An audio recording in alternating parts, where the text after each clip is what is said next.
leadership and how they're envisioning and visualizing themselves on the court? I mean, they have an understanding of the game of basketball. And both of them have a great idea or understanding of how to create leverage and then how to make the next right play and make it quickly. The two-man game is all about creating a two-on-one situation. The way that Max plays with speed off of Evan's ability to deliver him the ball forces the big guy to make tough decisions. And Max does a really good job of making that play back to Evan, and vice versa. When Evan has the ball, he's looking to find Max when he creates that separation. So I think what you have is two very intelligent basketball players who can make decisions quickly, and defenses have to respect, the action that they're involved in. Off the court, or even just around the guys, but not necessarily when you guys are practicing, what does Max bring to the team, personality-wise, with how serious he takes everything? Can you give us some insight there? Yeah, I mean, he's that. I get excited when I see Max because, he brings a piece of grit and toughness and, trying to find the politically correct word to use. But it's it's a refusal to bend. There's a stubbornness to him. There's a hate to lose, type of mentality. And, you can feel it as the ups and downs have happened. You can feel it, his presence, and, the guys feel it. And, his want to go out the next day and be better as a team. It's a drive that he has that the longer he's around the group, the more they'll absorb it and develop that same type of attitude. Even say it's Cleveland.com.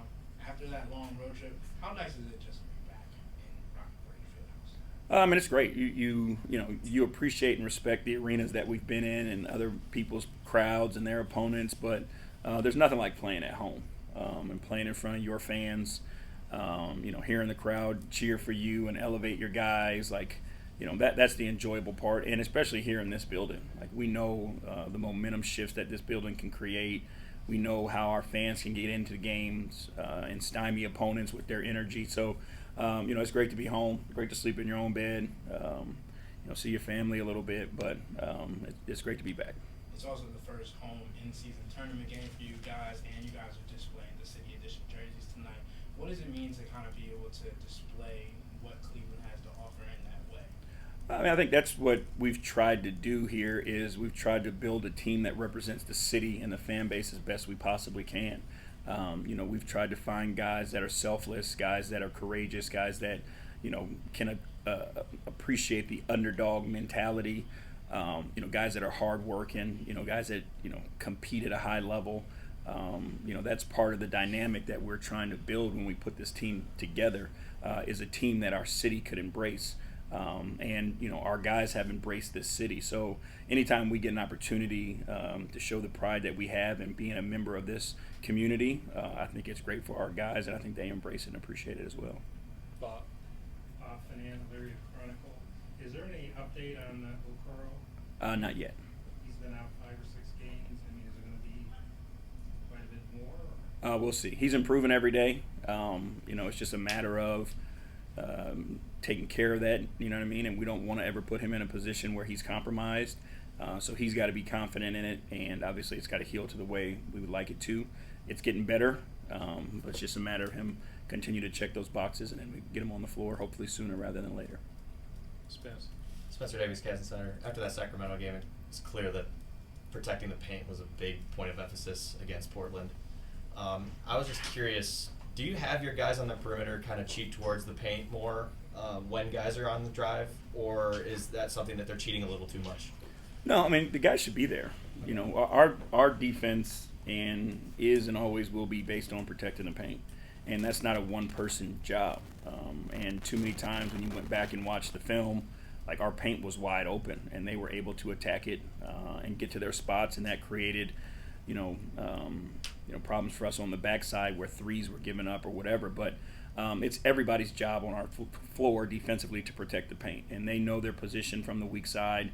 It's a matter of getting comfortable in it, new guys getting used to it, guys coming off summer vacation who, in the summer nobody plays defense, right? Nobody's worried about their weak side. So, again, it's just building the habits back. But, we know the system works, and our guys just got to get back to doing it consistently. How do you devise between kind of overhelping in those situations to make sure you don't have those driving lanes, but also contesting and getting back after you do that? Well, you can't be in two places at once, Right. and I think that's where teams get in trouble. Like, our guys are fast enough, athletic enough that if they're in their spot early, it's going to stop a guy from attacking that drive, and then where the ball is going. So as the ball moves, you can move. So that's where we've got to just continue to keep getting better.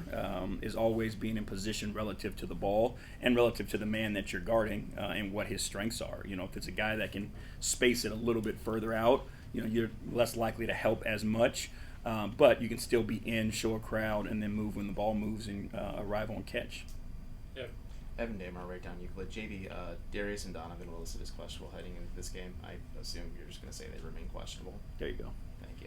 And this is your guys' second game in the in-season tournament. You don't have much experience in it, but what are your feelings on it so far, just on the overall objective of just kind of having competitive basketball like at the beginning of the season? Yeah. For us, it's all competitive basketball, and I understand your point, but there are obviously other incentives in these games. From our standpoint as coaches, we're trying to put the best performance on the floor that we can every single night and prepare our guys to do that. Understanding that it is early in the season, like how we're teaching, how our team continues to grow. Our guys don't need more motivation because our guys love to compete and want to win. So this is an opportunity, obviously, to find a new way to win and win something different. So they go out and they compete and try to win it. But I think it is, it's interesting dynamic for fans in particular. And we'll see how it goes. But I know our guys are willing to go get it. They want to go compete. And anytime you get a chance to win something, the guys want to go out and win it. And you had told me in the past that NBA coaches are sick people. Mm-hmm. Your words, That's not a mine. fact. It's a fact. With guys coming in and out of the lineup like you've been dealing with all to start the season, how do you remain so even keeled? Just despite there's just stuff you can't control, despite wanting to have control of it. Yeah, I mean, again, we live in basketball reality, and I think a lot of people who watch the game or cover the game, don't live in basketball reality. These are the things that come with it, right? Injuries are part of sport. I mean, you look around, not only basketball but football. Like, you go on and on through the sports, and I mean, injuries happen. And you've got two options. You can get frustrated and quit, or you can continue to fight and do your job the right way. And our responsibility is to go out and do the best that we can do every single day. We owe it to our fans, we owe it to the guys, we owe it to this organization that's been so great to us, we owe it to the game. So all we try to do is go out, coach, teach, help our guys that are there get better, and then deal with the reality of what you face. Thank you. Anything else in the room, Joe? Do you still consider this team a young team? I mean, if you go, I don't know if it's as a whole a young team, but you still have guys who are, extremely impactful and important, who are young and who have less experience than others. I think, if you look at the guys who, when healthy, play the majority of the minutes, those guys are still young and are still searching, through their basketball lives of the experience that some of our newer, older guys may have. So I don't know if you consider the team a young team, but I think you definitely have to consider your core pieces that you're still building with and that have been here through the process as a younger group for sure. And then you may have been asked this over the years. I can't remember your answer. Are you a 20 games kind of guy to figure out what you have in any given season? Yeah, I mean, I think 10 is too early. And again, we're still waiting for full health. And I think once you have full health, you can make a better assessment of what's in front of you. As the season goes on, we always do self-scouts every 10 games.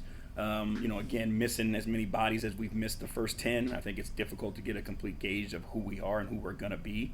So I think we need more of a body of work of just all of our guys together, and then we can start to make decisions. Dave. I was just thinking about this. Evans' numbers outside, if he's not right at the rim, the mid-range are really down this year. Is that just, it's 10 games, or have you figured out anything as to why why? I think it's obviously early. When I look at some of the shots just off the top of my head, I think most of them are highly contested, which makes it a little more difficult, obviously. I think what we found is, as he's played more of the 5 and the space that's been around him, he's been able to get closer to the basket. And I think obviously, those shots are higher percentage shots for him. But, again, I think once he gets more comfortable, playing, and, again, we've asked him to expand his game, right? So we've asked him to be more aggressive and take more of those shots. So figuring out, like, how do I create the best ones when it's a one-on-one situation, where I catch it in the pocket, the next play that I make, all those things I think he'll continue to get better at. So again, like, the 10 games piece or 11 games we're in now, I think it's a little too early to judge because, it just takes a little bit of time to get comfortable when you're saying, hey, go be more aggressive, go find more shots. Now we've got to help him create the best ones. JB, it's still early